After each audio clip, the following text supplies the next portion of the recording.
So yeah, talk about a fall from grace. That's quite the buzzkill to start off this video. I know how much you guys like the theme, but the USAS just isn't one of those weapons that goes well with the Battlefield 2 theme, just because it's just not really that good. But what's up, guys? In the works, and we are doing an underused weapons today. And a lot of you guys have always wanted to see me do a true underused weapons video on the USAS with the frag rounds. Now I did do a live version of it, but I didn't really talk about it a lot. I was mostly just running around showing that you can still do kind of decent with it, but it's definitely fallen pretty far from what it used to be. This used to be the go-to shotgun.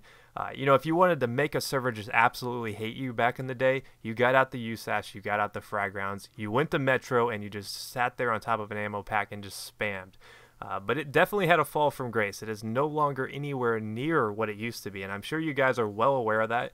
I know a lot of you guys out there are probably guilty of abusing the frag rounds back when it was super powerful. And I think the most frustrating thing about frag rounds wasn't so much that you could just get killed across the map. It was that the suppression was just unbearable. You would just get suppressed and you couldn't shoot, and even if you did stay alive, eventually you would die to like the 100th frag round that came over your head, but you could never shoot anything. You could never hit the broadside of the barn, and when you did, you would blow yourself up. And I do that quite a few times in this video. And when I was going back and watching this footage, I was like, man, I don't think I've ever showed a gameplay where I die as many times as in this particular gameplay, because the frag rounds are frustrating. And I learned a very important lesson when doing this this little challenge that I was doing, which I'll explain here in a bit. It's that close quarters is probably not the best place in the world for the frag rounds. I think it does better on a more wide open map where you can actually like snipe people. And I've had good success on like Aftermath. Aftermath has a lot of long lines of sight where the frag rounds can actually be beneficial, but on maps like these close quarters maps, you just don't really do that hot, because like I was saying, you blow yourself up like five times out of 10. You're either blowing yourself up or at least damaging yourself enough to where you're actually getting killed pretty quickly. So frag rounds, they're a pretty high risk, low reward type weapon, but I'm playing with a bunch of other YouTubers that you'll probably recognize throughout this video, and we basically were doing like, I don't know, we were just fooling around, and I was like, hey, how about we do USAS frag rounds only and see how long it takes before the entire server's doing it. And sure enough, people caught on to where everybody got out their USAS frag rounds, and it basically just turned into a frag round fest, and it wasn't really that much fun because frag rounds are pretty bad. When you go up against an M16, you're gonna die. When you go up against an AEK, you're gonna die. When you go against anything that can do more than like 5 damage, you're probably gonna die. I would say if I went to this battle versus the USAS frag rounds, I would be better off with a pistol of some design than this particular weapon. That's how bad it is on the close quarters maps. But if you're feeling gutsy, if you're feeling like you want to go out there and actually try out the USAS frag rounds and confirm this for yourself, you're probably like, well, what's the damage like on these things? And it's actually kind of a little bit tricky.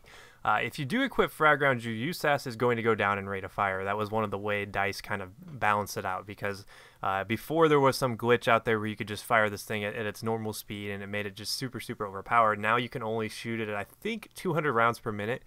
They've capped it at that, so you do lose a little bit on your rate of fire. But if the damage is kind of weird. So the damage is between 20 and 5 if you directly hit them. Now that does not account for splash damage, and there's a lot of factors that go into that, like angles, the radius within the splash. So if you're within the splash from like 1.5 meters to like 3 meters will depend on how much damage you actually do. I think it can do anywhere between 25 all the way down to like 2 damage. I think it actually teeters off really low. So sometimes you'll get like 11 hit markers, and you're like, well, why didn't I kill that guy? Well, you turn to, you find out that you only actually did like, I don't know, maybe like 20 damage to him altogether, if even that, because you can get a lot of hit markers and realize that you're really not doing that much damage. So these things are pretty much, if you don't hit them directly and take the direct impact damage plus the splash damage, you're really not going to do that much to them. So it will take a lot of rounds to take people out. Now, What do frag rounds actually do well? And they don't do much well, but the one thing they will do is suppress you. I kind of talked about this at the beginning of the video. There is no other thing in the game that will suppress you like a frag round. And it kind of makes sense because there are probably these big explosive pellets going off around you. You'll get a little bit nervous. You would probably become suppressed in the real world. So heck, why don't we give them the best suppression in the game? Makes sense, right? So they will suppress people pretty well. But does that make up for the fact that it takes 11 rounds to kill like one person? Probably not. Most times you're probably going to die before then because, you know, some of the stray bullets, even if you are suppressed, you're eventually going to get some on target and you're probably going to take them out. So if you're wanting to try out the frag rounds, if you want to figure it out for yourself, I would suggest a more wide open map. I would not go into close quarters because it was a failed experiment. This is one of the ugliest games that I think I had in a while. Now, I didn't do a horrible. I think I ended this game like 42 and like 29 or something like that, which isn't super bad, but it was an interesting experience to say the least. Now, I did discover one thing about the USAS that I think is actually kind of redeemable about it, is it's pretty decent with slug rounds. I've talked about this in one of my USAS videos, but if you put slug rounds on the USAS, you can actually be kind of decent with it. It can actually get some kills. And I would really recommend, though, if you do try out the frag rounds, if you do try to run around with these bad boys on, you gotta put on squad flak because you're going to hurt yourself a lot when you're getting shot by these things. I mean, that's just the nature of explosions.